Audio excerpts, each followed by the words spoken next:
Hello, former MugTug, now Google Developers Group. Is that right? I'm Nick Dorn. I'm with Code for America. We're a nonprofit. We've been working directly with City Hall here in Macon and going back throughout the year to San Francisco to develop open source apps for government. And they're also web apps, so let me see if I can... Okay, there we go. All right, so first of all, this is really a preview of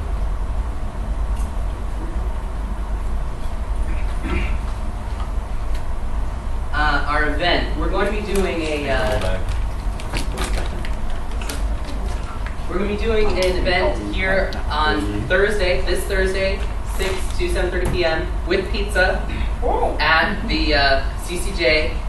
I haven't been inside. I've just today got to see a little bit inside the CCJ, but now, yes? I know what CCJ is, but I bet you some of these people don't have a clue what CCJ is. It's that new building, the Center for Collaborative Journalism. And so they're interested in technology just as much as you're interested in technology here at computer science. Finally, the journalists come around. They're finally realizing, oh wait, this internet thing might not be going away. Let's quickly get on that. But anyway, they're really excited to open up their space, and we're going to be talking about what Code for America has done, and also groups like College Hill Alliance, how they can use this government data, and then also how this information is going to be available to you. Like the same access we've had to government to build our apps, that same information is just, we're going to find every way we can think of to publish it. And once we get all that presentation stuff out of the way, we want there to be an open conversation between developers. There aren't a whole lot of us in Macon right now, but every now and then we make the right connections and we start getting technology moving here in Macon. So I think it'd be great to have that conversation, and we're also going to be bringing in some of these government people who are involved in these projects, so they can absorb what we're talking about open data and open government, and keep that going after Code for America Fellowship ends at the end of this year. So this is our event. You can find it on Eventbrite, or you can just go to maconmaps.com. And so it's just going to be there at 6 p.m., 7:30 this Thursday. And so one of the downsides is it's open to the public, and one of the downsides of that is that I'm not going to get to talk about it in the super technical way. And since you're all in computer science, I want to talk about a couple of our projects which have been actually some really cool technical aspects to them. Let's see if it's loaded here. All right. So this is one of our projects here. We worked with the Macon Transit Authority. You've seen the bus stops here and there and wondered, where do those buses go? Does anyone know what time they arrive? And the answer is there are no times that they arrive. That's what I was told by the Macon Transit Authority. They know when it leaves the station, they know when it reaches the end point, and they have real-time GPS tracking of the buses 24/7. But according to them, there's no way to build a timetable of it going to each individual stop. It was bizarre. So we actually have done that now. If you go to the MTA site and hover over one of these things, you'll see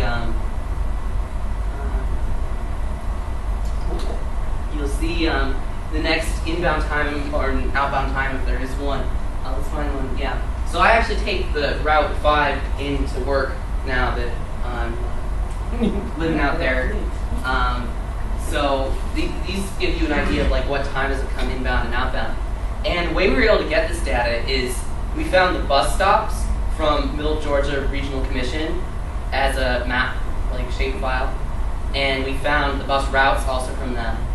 And then the Transit Authority, all that real time, where the buses are, live GPS data, was coming to them from a private company called Route Match in Atlanta. So we got on the phone, we made some deals here and there, and they gave us a week's worth of GPS tracking every 15 seconds, where every bus was in their entire system for a week. It was the best day. It was the best day ever. So then I wrote a Python script which would go through these days and watch each one of the bus stop locations. So when a bus went past one of the bus stops, would just click, add an inbound or outbound time, depending which direction the bus would eventually go to. So now we actually built the very first and only timetable for all the stops in the Macon-Bibb County transit system. Yes? How much variability did you have in times the buses are going by the stops? Well, they told us they're 95% on time to the main stops. I saw like a difference of maybe like 5 or 10 minutes. But if you are showing up at a bus stop like the minute it's supposed to get there, you're probably not going to make it.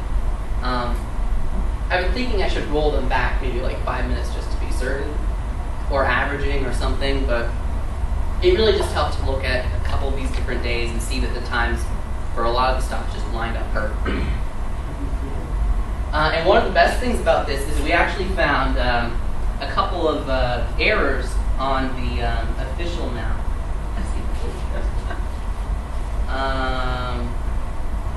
Let's see, where is Route 6? Here we go.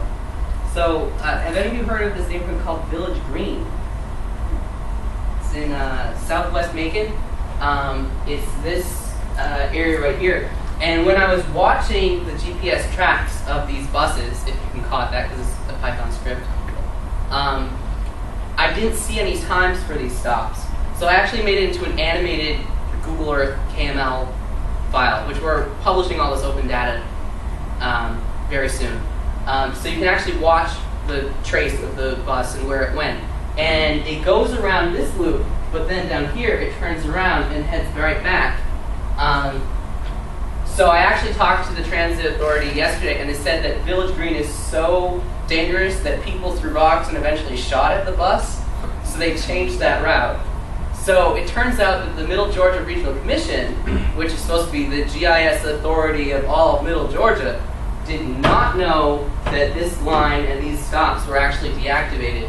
So we've completely fixed that. We've used all these different data sources, melding them together. And we are now, this nonprofit out of San Francisco, we are now the authority on transit times and locations and data throughout Middle Georgia. Okay. I don't know. I guess I'm trying to make it seem a little bit diabolical, but you know, we're releasing all the data so everyone can build on it, and we're talking about building a text messaging app too. It's going to be really helpful. They are so excited to see they can have this found. I was more asking if it was a good thing or a bad thing for Code for America that we were getting this reputation.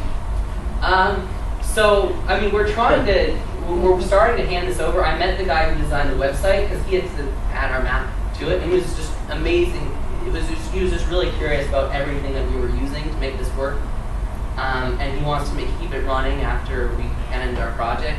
So even though we've collected all this data, we're also working to give this data back. So like Middle Georgia Regional Commission is going to get these new shape files, and we're talking to them about that. So hopefully they're going to be at our event Thursday as well. Yes. Have you seen the Georgia Tech trolley tracker? It's a web app that has the actual GPS locations of each of the buses. And Is it out in Atlanta? yeah. I mean, we tried to see about the real-time locations, but I think it's a private company that runs the transit GPS thing. So we were able to convince them to give us like logs, but they weren't really keen on giving us like the actual data they're selling to the local transit people. So we feel like we're so close, but can't quite get that. But I mean, in the future, like they would never have thought to ask for this kind of data, much less put it on the web, much less make maps of it. So like by us introducing this to them, I think it's more likely in the future that they'd pay for a program or ask Route Match, like, can this data be mapped and stuff like that. They're starting to think about it now, based on this experience. The other kind of technical thing we have coming together here, you know what, I think it's because I've been, you know, I used to think I just didn't understand how to use Mac, and now I think using Mac has confused me on Windows. Right, so we're working with, this is a project that was open sourced by our New Orleans team, and we've now adapted for Macon. It looks at all these cases that go through code enforcement. I had never heard of this thing before, code enforcement. It's just like whenever housing gets a report about an abandoned house or an uncut lawn or some sort of case, they file it. They file it in a database that's been around, that they bought and been maintaining since 1997. So that was a long time ago. I was personally in like 3rd grade or something. So, and I don't know about you guys, but 1997 is a long time ago. I think we can agree, especially in technology. That's nothing. But you go to their website and it says like Y2K ready. It's like, like I just was like, okay, that's it. So this is not acceptable. So we've actually built this, or we borrowed this open source project from one of the other teams, and you just search for a street. I don't know. Oh, that's Adam's street. Let's go with Adam's map. There you go. You just search for a street and you get a map, you get markers, you click on one of these things, you get its whole history of everything that's happened to it. We limit it to 2009. We don't want, like, if something happened to your house back in 2000, we don't want it to, like, go count against you now in 2012. But this has just been a really interesting project, and what we've really tried to do is the same data that's populating this website on any page you can click these green links in the lower left. This one will download it for Google Earth, and this one will download it in JSON format. Has anyone worked with JSON or JSON format before? Okay, so a lot of web apps use it to communicate, and it's exactly the same link, like the same place where our data comes from and into this web page to fill out this map and this list here, and that pop-up is in this link. So, I mean, it's the exact same link. We don't even know whether it's our page or your page requested, because we want to have the same data go through there. One of the things that is really good about that is because we're actually not showing all the data that we could. If you look at the data that comes in there, I'll highlight this. This one that says the reason that was filed was a service request. That's someone called code enforcement.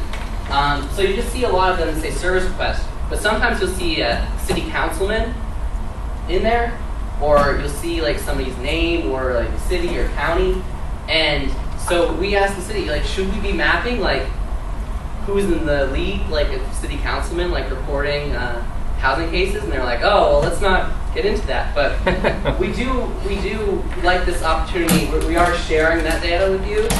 If people get together and start building a web app to get that information, of course we wouldn't ourselves be able to create it, but I did want that data to be out there to the world in case people wanted to start looking through it.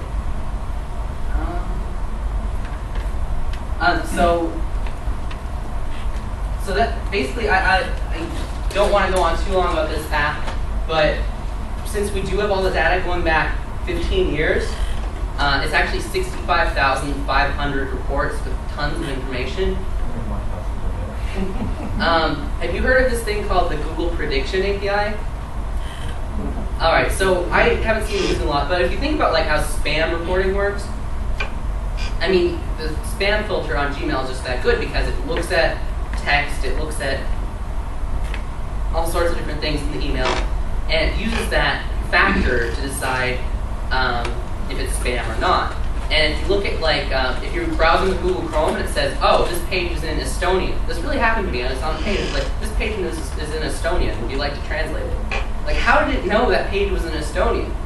Well, they have like some API there where they've gotten text in all these different languages, and then they predict the language. So what I tried to do was I put in all these cases, and I said, can you predict in 2 years, will that house be demolished? And I also had some other outcomes, like will there be more cases in the next 2 years, or will it just be fine for the next 2 years? And I haven't really gotten a chance to like test it and dig through it and stuff, but Google claims that it is 82% accurate in predicting what will happen to one of these houses within 2 years. So it's kind of like, if you've ever watched Minority Report, that is what I want to do. I want to be able to predict the future of houses. And that's, when you talked before, was it a little bit scary, the other thing with the buses? This is a little bit out there with like, oh, can we predict what happens to houses? But we, earlier, when I had a less accurate model, I asked it to find like what houses were most likely to be demolished based on what, I gave it only up to 2009 and said predict for me which houses are going to be demolished.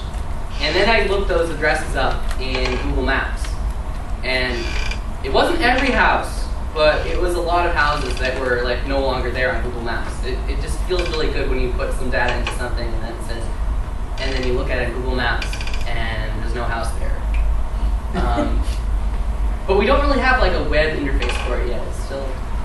How do we play with Google Predictor or whatever that was called? Oh yeah, Google Prediction API. Let's Google that. Well done. No, it's the best way to find stuff about it. We could have figured it out. So I'm sure they don't recommend people using it for like housing or murders or whatever Minority Report sort of thing you have in mind. So here they're saying like, oh, given a user's viewing habits, predict what they might be the products they might like, categorize emails as spam, analyze post comments, determine whether they're positive or negative.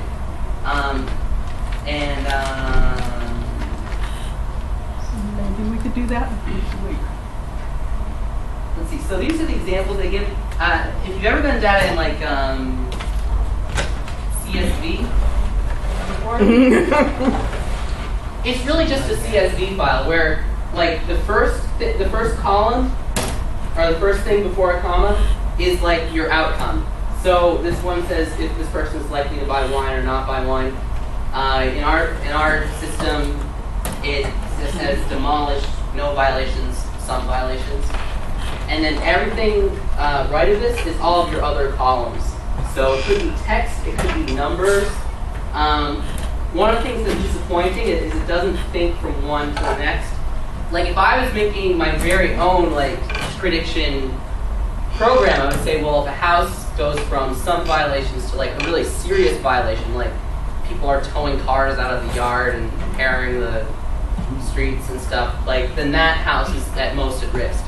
Unfortunately, Google just takes it kind of like a spam, kind of like the same way it would handle spam, in that it looks at all the different words and numbers in there and tries to figure if those are like if that one case matches what outcome. So I'm not really sure exactly what sort of things it's most useful for. They seem to think that if you're operating like a shopping website or a movie website, as long as you can build some type of like row of outcomes and one single outcome like this, then they seem to think that you could predict things. And it's sort of a lengthy process of getting the data in there, especially if you're starting out with like somebody else's data, which is in a really weird format. But yeah, I mean, if you can find a large enough data set, you could totally start feeding these into this. And it's all, they have a lot of demos and explanations. I was really just hoping it would be, I really didn't know at first whether it was going to give us good answers or not. And so you just have to like load it in and see what number it gives back. Like, for example, what if like 90% of our cases were not demolished and 10% were demolished? Then Google would just say not demolished for every one, and it would be right 90% of the time, right? So so it's sort of weird. Like even if it just said the same thing every time, in that case it would be right. So that's why we added these different factors and complications, and I'm trying to look up more sources like what might affect this. Like what if like it was something like the day of the week that the inspector went out to see the house? Like maybe on Monday he does like the easy houses, like, hey, nice to meet you, Mr. Roberts, nice to visit your house. Oh yeah, nothing wrong here. And then on like Thursday he visits the really shitty houses. It's like, all right, gotta go do this one. Don't want to do this on Friday. Gotta go in here and. Right? I don't know. I mean, I don't know whether that could predict something. And the thing is, there's no way you could go to the housing department and say, all right, so do you go to the shitty houses on Thursday? Because that's not like a real data point. You can't ask a person, like, you send out this person to this kind of house at this time. But a computer can just look through all those columns and either just like reject something as useless or bring something in as being really important. I mean, it doesn't even know whether it's political or geographic or what. It just gets a lot of information and just like tries to be as accurate as it can. And 82% 2 years in advance makes me really hopeful. I haven't really super tested it yet. I don't know how accurate it is specifically on demolitions. But it's the sort of thing that's very technical. We're not going to talk about it at the event. We're going to talk about the more practical outcomes. Like people are going to talk about, like, you know, their neighborhoods and websites, getting people online. And I think those are like those issues come first. Like that's the reason like I haven't gone too in depth in analyzing this. Is like first we want to make sure everyone can figure out what's going on in their neighborhood, and then we'll do this like X-Files, trying to predict stuff sort of thing. You could add another, you could keep adding rows, like a Boolean, whether it was really bad penalty and then like a lesser penalty or something like that. So you could keep adding rows to get more data in there. But right, I mean, I was trying to find out like, well actually yeah, the Google Prediction API lets you add new results anytime. So like, I was thinking like we could start it and then as it, because right now, it can only, if I tell it to make a 2-year prediction, I can only use data up to 2 years ago, 2010. But like as time progresses, we can give it more outcomes, and it will get better at predicting. But in terms of like outcomes, like you're saying, like more severe, less severe, in this category, like the outcome section, I've been looking into that, and really we don't have a lot of specificity. Like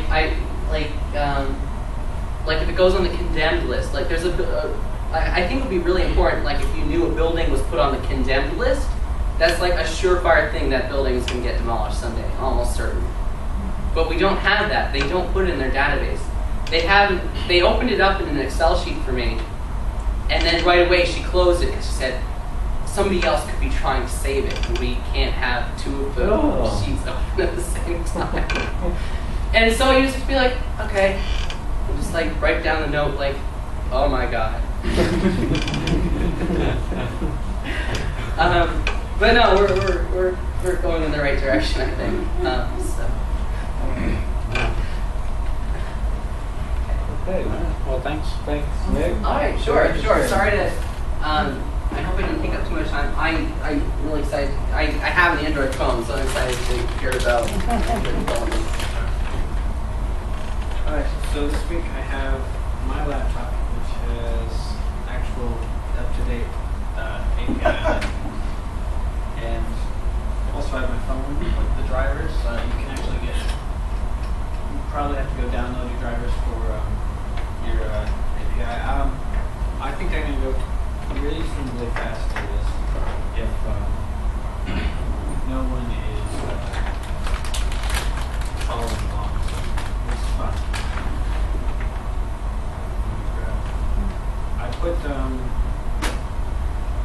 I put Mercer in that for code, just the project I took a copy of.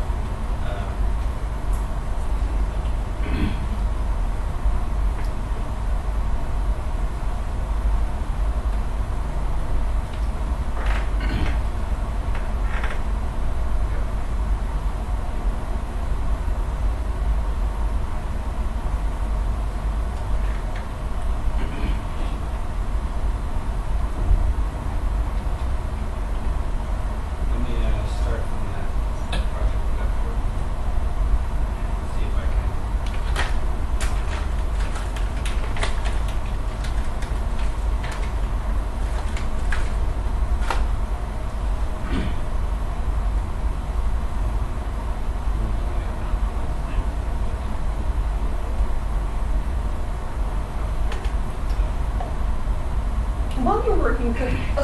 explain what problem he's trying to solve, because this isn't a problem for me. Oh, okay. It doesn't have to be used. Is it continuation from last week? Well, this is a different problem.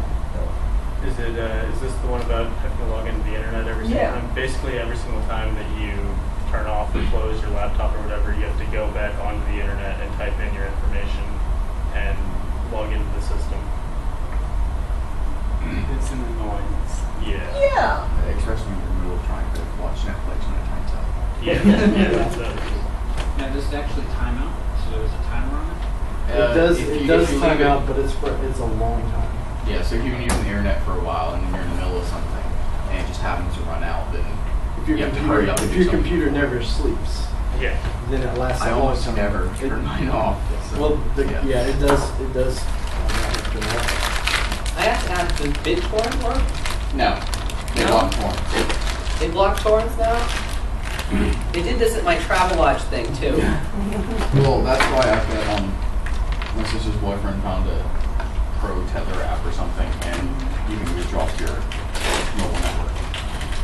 And I have unlimited data, so it's Oh, yeah. pretty awesome. Make use of it. So if I need to download a torrent, I just turn my wireless off, pop that in, and Alright, so it's pretty easy to make a user interface. Again, last week I kind of went through where you can just drag and drop these fields into this. Some of the stuff that you do have to pay attention to is go to the properties, how everything stacks together. One thing that's important is I kind of screwed up there. But you can see this one is below text view 2, which is this one, and text view 2 is below that, and that will set. You can set above, below, and line in order to get all your components where you want. But in general, it should work fairly easily to drag and drop things into with the newest API versions. But of course, you can hit this XML button and go down here and edit anything. Alright, so this is a text field. This is a password field, although I think I grabbed the wrong one, or I messed up the settings. Here's a checkbox to make sure that they agree, and then this will update the background worker, and this will go ahead and send one. I was going to have this go send one, but I haven't done that yet. And then here's a shameless ad for the developers. It's working up on the app store. Yes. So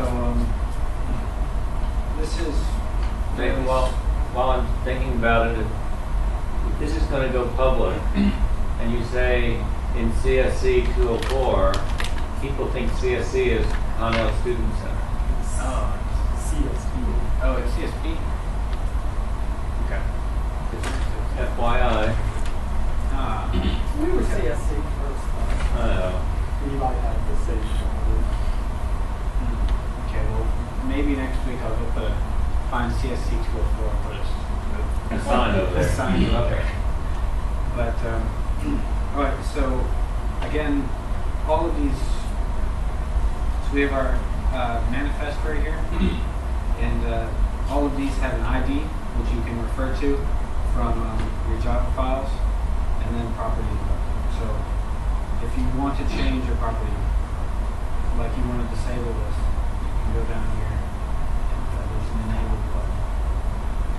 And, I have that linked to a version. So, and I kind of went over all this last week. So, and then you have a bunch of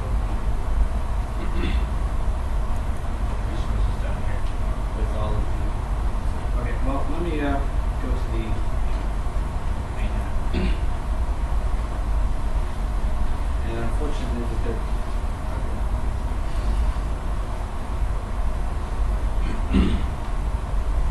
Alright, so again, with any activity, it comes with on create. You have to you have to do, and then you can overload other functions or create those functions just like any other Java.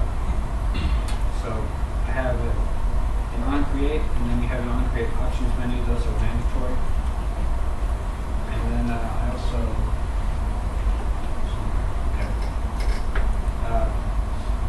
send update right here. I have that hooked up to the update button, and then I have a send exit button, which is hooked up to the exit, which is the manifest right here.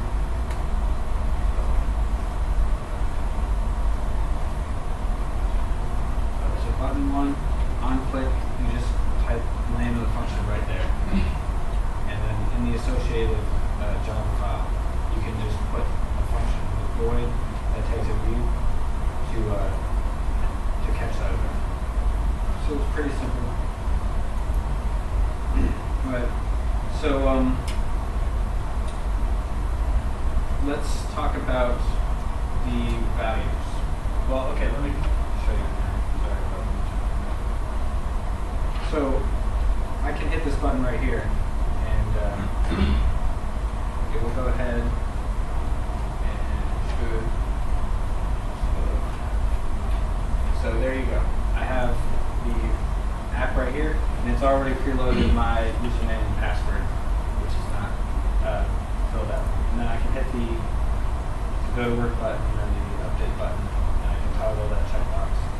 And if I exit out and come back in, it will load all my data. So that's one part of the app that we need to have working.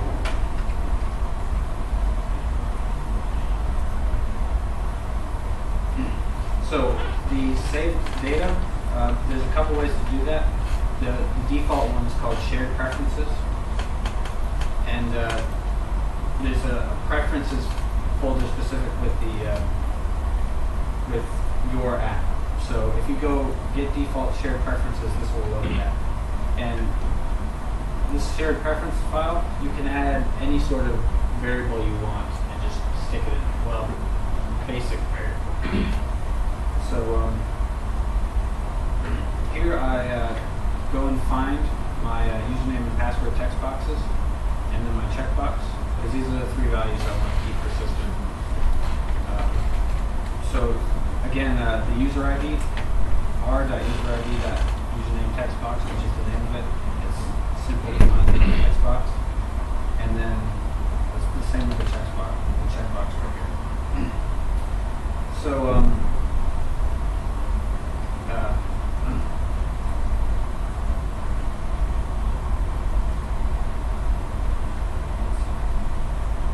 so this is loading up from my shared preferences right here. Get string, and then this is kind of a dictionary of all the preferences you've saved. So I have a preference that I call user, a preference I call password, and a preference agreement. So get string will pull out the string and give me a default value of that if it doesn't exist, and then again the default value of that if it doesn't exist. So if I've never opened up my app before, it'll be blank.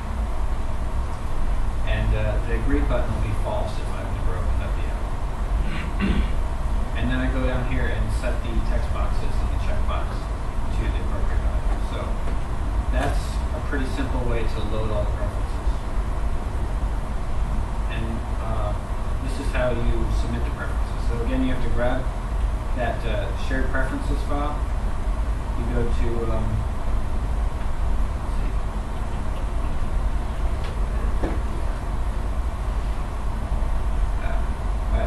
so here I grabbed all my username, passwords, and agrees. These might be better as a global, but because they're kind of static here. And I can put. Okay, so you have to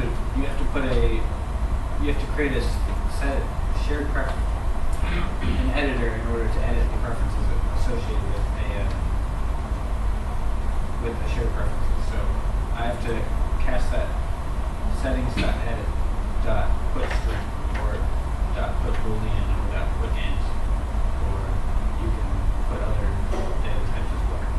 And again, you can always find what kind of stuff you can do with alt space or control space.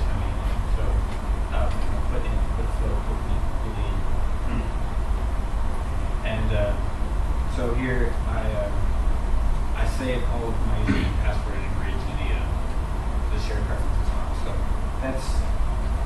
that's pretty important and really easy to do on Android as far as stuff. But you could use that for anything in a bunch of different apps. So there are ways to do preferences between different apps, and you can also save things to files if they're too big. But that should this should suffice for most everything. And then in order to actually save anything, you have to do a commit on the editor. Right. Okay, so now let me talk about the background service I did. I was gonna make a service itself.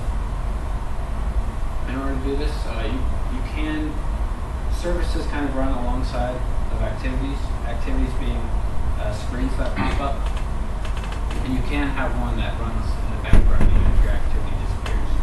But as far as what I was doing, which is receiving a broadcast or receiving a certain event, you can have something that just listens for an event. So you can have kind of an event handler that floats away even if your app is not up and running. So that's called a broadcast receiver. So I broke a Java naming convention and didn't make this a capital, even though this is a class. But so you have to write a new broadcast receiver, which extends the broadcast receiver. You can name this anything, of course. And I have a username, password, and accepted. And I have a function that will set each of those credentials right there. So with any broadcast receiver, you have a on-receive event that's mandatory, and then I just created this post data event. So what this on-receive event is doing is it's taking the context, which is which application kind of called it, and then the intent, which has a bunch of information about what got called, and going down here, and I'm checking if I get a supplicant connection change action. So this is an action that this is an event that fires when you either connect or disconnect from the network. So, which is exactly what we're doing. I could put another if statement inside here to check that Wi-Fi manager dot SSID is equal to. I'm sure there's an SSID field or something like that. But I could have put something to check that we actually connected to.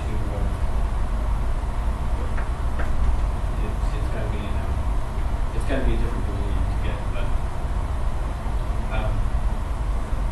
I could put something to check that we connected to the Mercer one, so that it doesn't send off a request every time we connect to any network, which would probably be good in the final version. But as far as the test thing, it's pretty simple to just get away with this for now.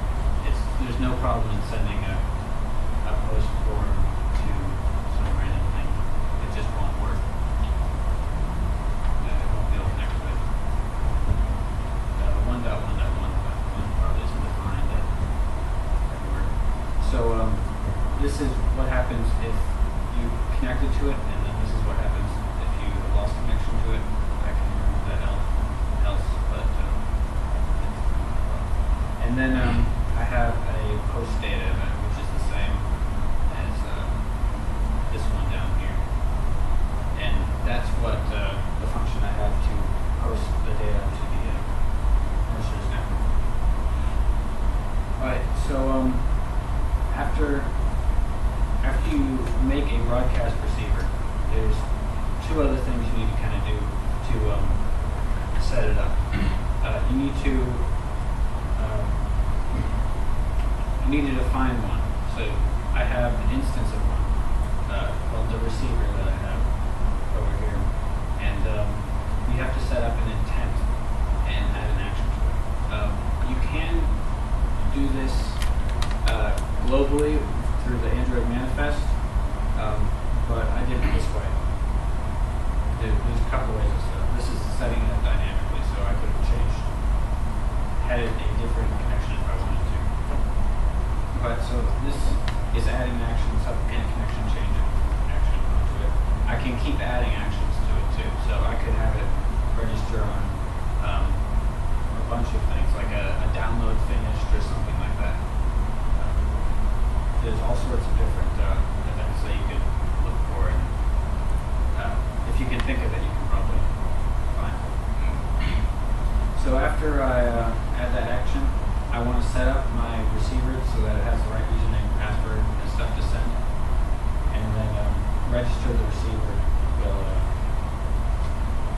set it running in the background. So, so with that, whenever, even if your app has been started and is kind of sitting in the background, it will, every time you connect to a network, you can see it go into that on the scene and when you disconnect it. So actually, let me show you that. So I'm going to put a breakpoint in here. I'm going to show you this, how nice some of the debugging is. So this is just run. This is kind of release mode, and this is debug mode. So this will hit all your breakpoints. So I put a breakpoint here, and that means when it gets to that line of code, it's going to stop executing and let me look at everything that's going on. So I hit this debug button.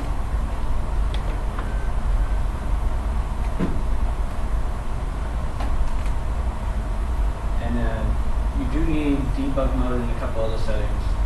Well, I guess just debug mode on in order to do this on. But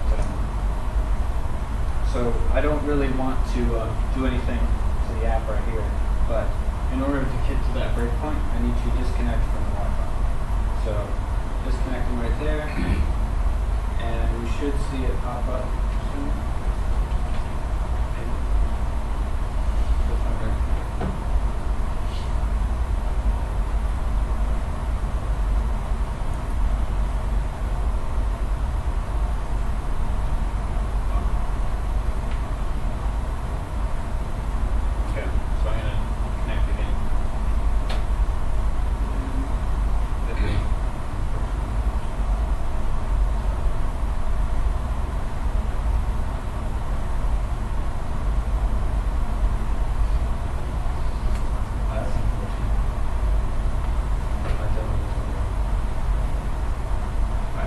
Well, let me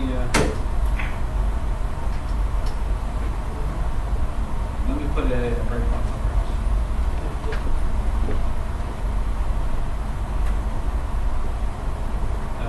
Let me put a breakpoint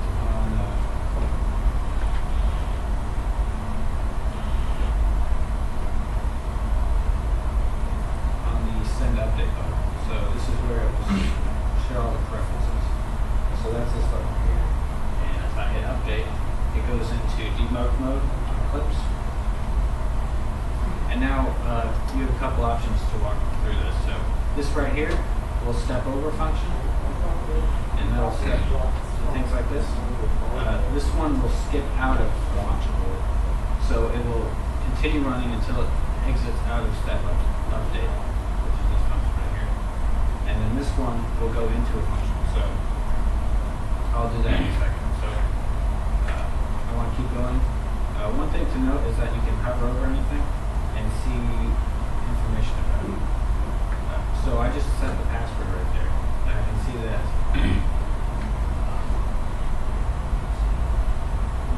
Yeah, sometimes you have to dig through some properties of it. But I should be able to find the password here. Oh, we know that's a whole edit text. So I could find its text variable inside of it. But I just got it.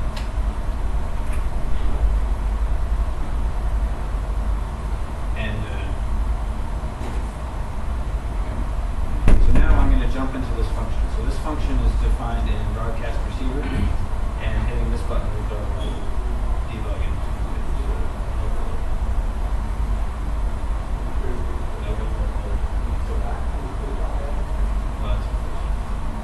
Oh wait, it probably went to the .2 straight versions first. But and then when you're in debug mode, you can either terminate or you can continue. So that will, if there was something going on my app, you would see that. It's all frozen. In fact, if I hit the update button, it won't flash blue like it usually does. So I can just hit play. And because I hit all those update buttons right there, it went back and said, okay, it had a buffer input, so that I wanted to send another update. So it went right back into the same function. So that's a little on Android debugging. Unfortunately, I did a bunch of times. Okay. All right. So let's talk about the Mercer internet.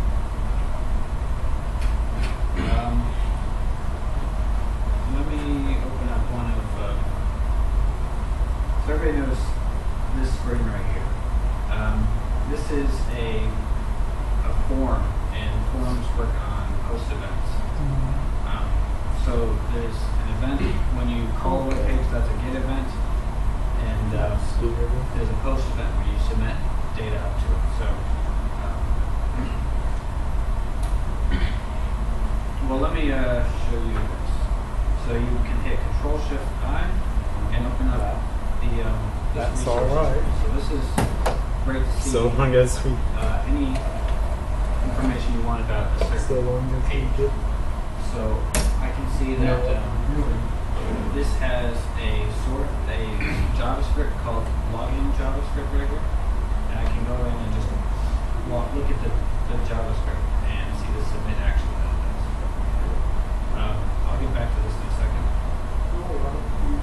But so the other thing in here, so you have head, body.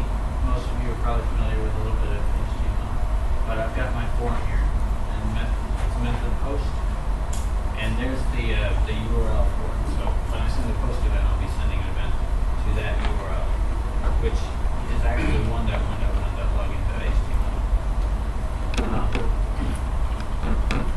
So there's a couple inputs here. There's a button click, there's a redirect, there's an error tag, and then inside this table there are a couple more inputs. So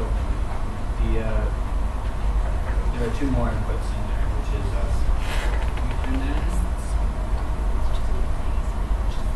so input username and input password.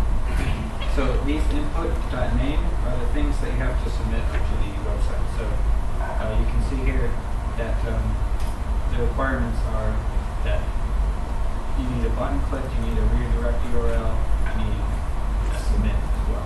That says, I agree to that access policy. So let me go ahead and type this in. And one thing I'm going to do is I'm going to put a breakpoint on this Java function right here. So I want to see what happens when I submit. So you hit agree, and you can see that it paused the submission. Now I can go into this. So this is the list of forms in the document right here. And this is the first one. And I can see all of the things in it. I think its elements are the 6 inputs that it has. So those are a list of, so this one right here is that it's button clicked. So that all of these are strings, I think. And I can see what its value is. Its value right now is 0. So if right at the top of this submission form, before anything happens, I might think that I'd need to send a 0 in for that value. But if you look at this JavaScript, you can see that they set that value to 4 right there. So there are 6 values in the form, and you can kind of see what the values need to be and kind of hack it by looking at this. So let's see, does it continue somewhere? Here we go. So here it's searching for the redirect in the string. If you type in google.com and it takes you to this web page, it knows that you were trying to go to google.com, but somebody in the IT building disabled that checkbox and instead said, "Oh, take them to Mercer.edu." So they it does tell them that you want to go to google.com before you do anything. So there's also an input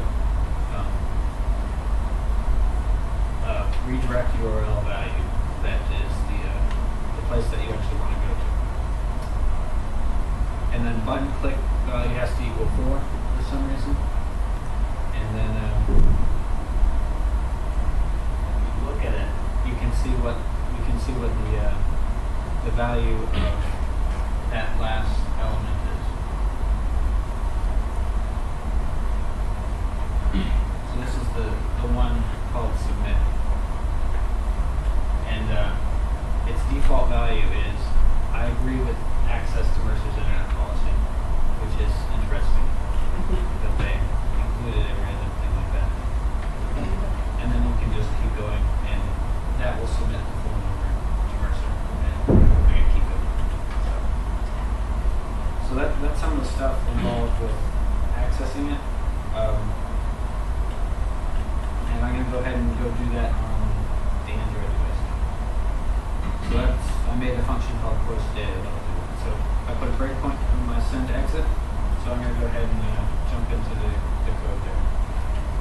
And it gives you a little waiting for debugger command if you're going into the debugger, but it disappears pretty quickly usually. So I'm going to hit the get to work button, and it goes into the debug mode right here. So I'm going to jump into post data. And so here I'm just grabbing the shared preferences again. So I'm loading everything that they saved into the program. And I said probably if they don't hit the checkbox we should return and not submit this. So I have submitted it. I have hit accept, so we're going to keep going. So there's a couple ways to do this. You can kind of craft everything by hand, or you can use something called HTTP client that Android has that it's kind of using the built-in browser and everything. So you're just building a new default HTTP client. And here's me playing with some other things to try and get the app to work properly. But so in order to fool the app, I was going to try and send some GET requests before I did the post request. So this is it gives you this redirect link. So first thing, it'll tell you to go to Google, and then it'll tell you to go to redirect Google, and then it'll tell you to go to this really long one that also includes a MAC address and the URL, which is interesting. Okay. So each of these client.execute is actually returning a value of the web page that I get. So if I do this,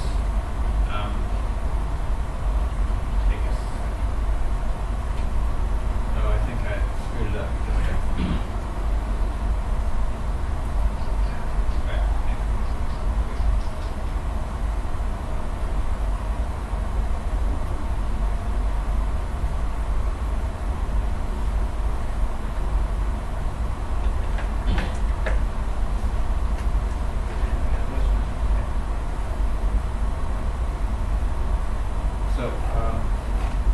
So I went ahead and got Google. We'll send it. Alright, so now I got the page back from Mercer, and then I'm going to go try and send that one. Now these aren't really necessary apparently, because they don't help at all.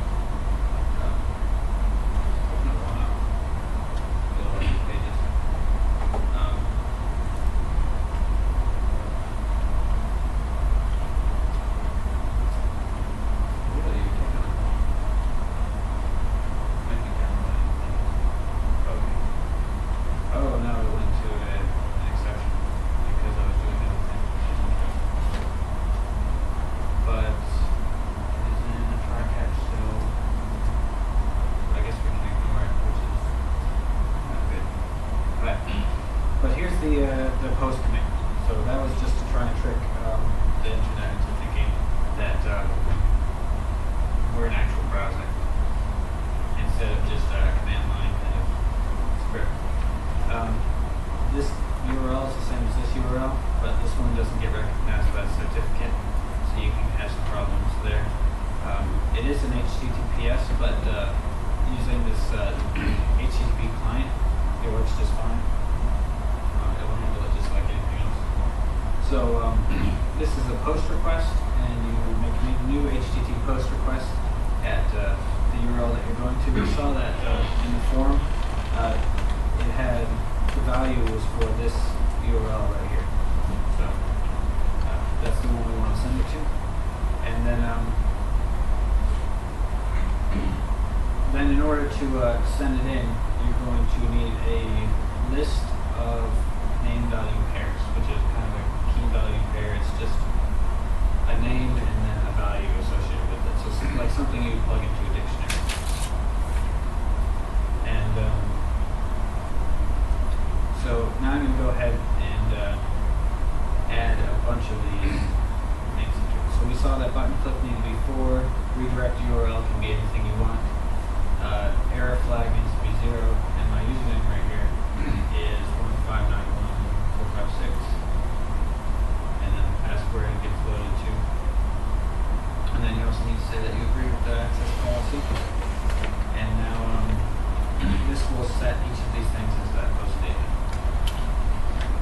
Alright, so from here, we're going to tell the client to go ahead and execute that request. So this will send out that packet and start a little bit of handshaking back and forth. And then it's going to store that page that we got back into return page right there. It's usually just like a message like how did we do. It's really slow right now.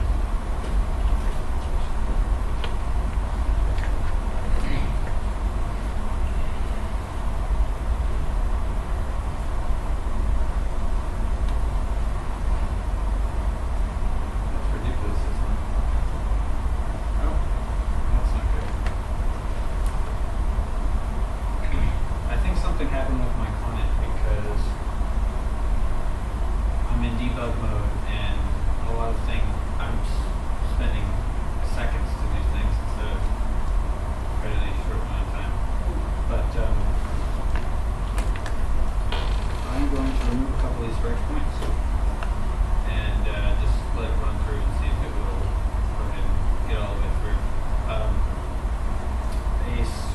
I want to show you where the status code shows that it's good. So, run through.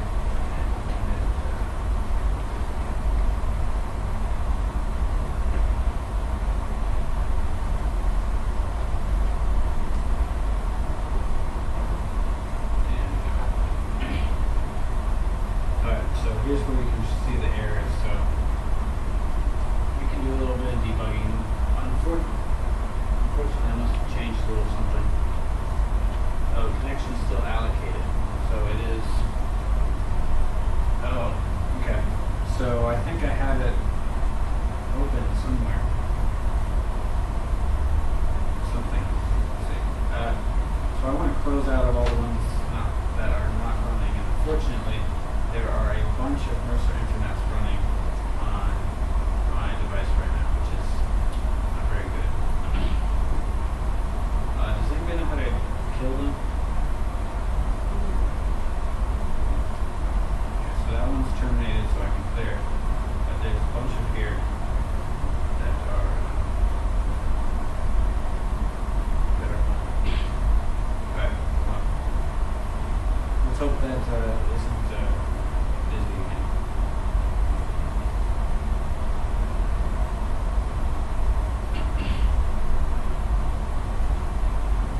Wi-Fi in order to turn that on. Here we go. That's not my own demo. Okay. Oh, so connection change action right there. So that will go. Okay. So that shows you that the connection change action actually worked there. And it's getting pretty close to time, so I'm gonna just show you this. So get to work. Alright, so now I got the return page right here. And I can look at it. So I've got timers here and a lot of stuff.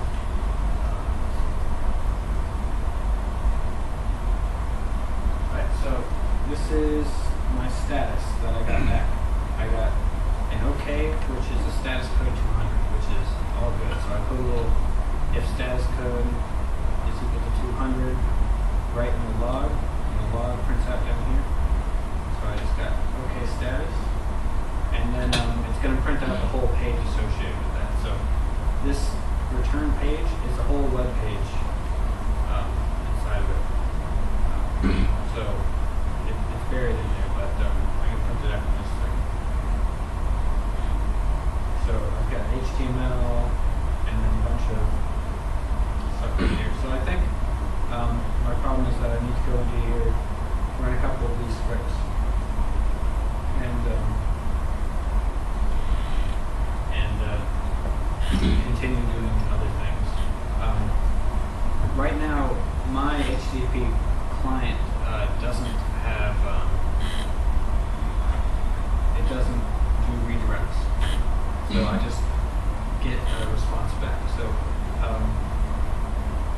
some of the stuff I was playing with is how to create a local context. So you execute with the page you're going to, and you can also add a local context as the second variable in order to have things like cookies and redirects and stuff. So that's something to play with to see if it works. But I just went through and I got an OK from the Mercer internet that everything worked well. And let's see if this Google. Oh, I can't. I should have hit a return value there. I'm not sure if this get Google request actually works. And actually, I did not, because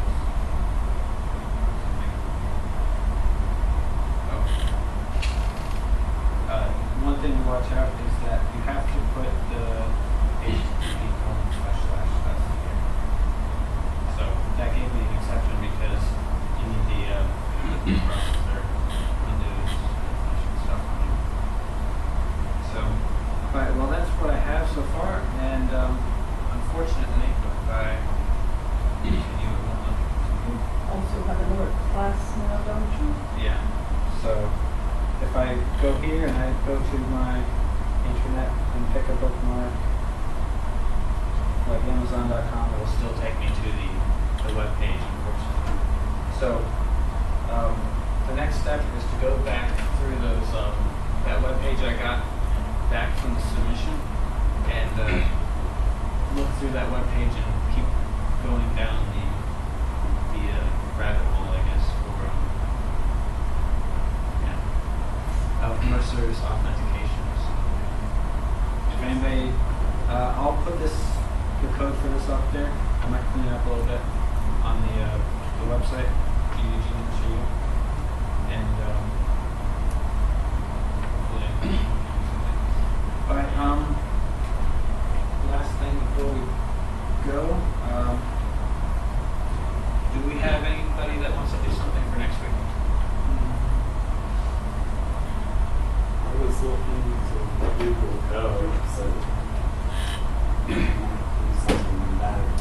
Nobody's interested in the HTML5s? What HTML5 stuff you want? I like the whole 3D stuff, but Don't have a lot of stuff on the 3D. I have a dozen classes I can, or lectures I can give, but I don't have HTML5, I don't think. It's terrible.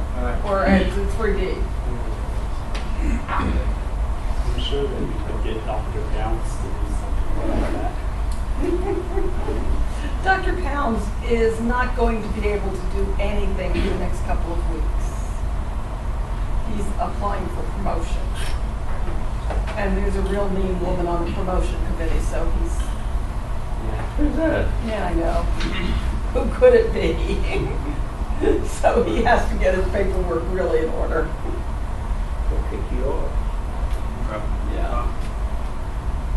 I hope you learned some things that you can put to apps. This is, And we do want some good, maybe easier to do Android apps that we could play with. So if you've got app ideas, we need them and we can do them. oh, I have, yes. Nathan, I'm sorry I missed last week. I would have understood this one better if I had seen you build some things last week. Wow. This was interesting. Look what's in the App Store. Yeah. But An app by Levi. Oh, is it? It doesn't say it's by Levi, but he is a large part of what put this app out. And catch the date. For Today. You got his app out. yeah. A lot of people in the state of Iowa, Iowa's the only one who's using Doc Express right now. But Iowa adores it. There's tons of children. They're doing with Kickstarter. Any apps up in I guess it would help if I could say. I don't think we need Kickstarter. Sure, electronic version will access content. Setting up an app in there, you The upload. construction industry Well, we can, requires we a lot want of to, paper. we want But to upload it to the Play Store. We want to do an example of that. Yeah. And when you're On the Google Play Store. So that you can just get your phone and download it. It's essentially just This is a the stupid code app itself. idea. I mean, I'm probably gonna rewrite it and And go the to Zoom. people beta testing it on Cool. From what I've seen, Google Code supports Git, Subversion, and Mercurial. It's the only one that really matters. Git, Wait, I thought. Yes, but it was added We're kind of the same thing. poorly. As Mercurial and get that. So I guess we're both actually. Yes. So things like abstract classes were added after the Nice. fact, things like templates were added after the fact. I was teaching before you filed with introduced templates and the compiler I had the templates completely You different. know, Hermes So deleted it is, but it was not abstract oriented from the beginning, and you can write it object oriented. You can write C++ code completely. Sure. And so you don't have to be object oriented. I did write it better, but. So there, each of No. them. Like, I mean, I haven't done any Android programming yet, so even though I have the Android phone, like the whole reason of getting it, I thought was like some program that I haven't done I'm to so yet. proud of my boy. But it's good to see like all He did most the of developer that. tools and He stuff. did a lot of that. They do a lot of pair programming. So, you know, this was like one of his first projects, so he worked a lot with Ruben on it. Some with Frank and some with, he pair programmed with Charlie. Really? Yes. That's got to be a trip. I would love to one of these weeks show how to put stuff up on Google Play and updates and stuff. Yeah, well, they just have to forgotten, so maybe we'll have him come to a hangout with us or something. Some week. But this went up today, so. We're very happy with it. No, I guess we'll talk about. Is he working out in the next Iowa, or? Meeting is about. Okay. Is he working in Iowa or? No, he's working for a company that All Michael. supports I contractors. know, Michael did that. Yeah, And so, I did. Okay. their first Her doctor, customer white for some welcome for reason or you. other is Iowa on this project. You told me Or you. to take the bat. I wanted to see what those were like. You haven't had any? You better get fast, because somebody's been eating them. It was all Now, there's in. going to be .NET users group in this room in an hour. And they bring food. I mean, real food as opposed to popcorn.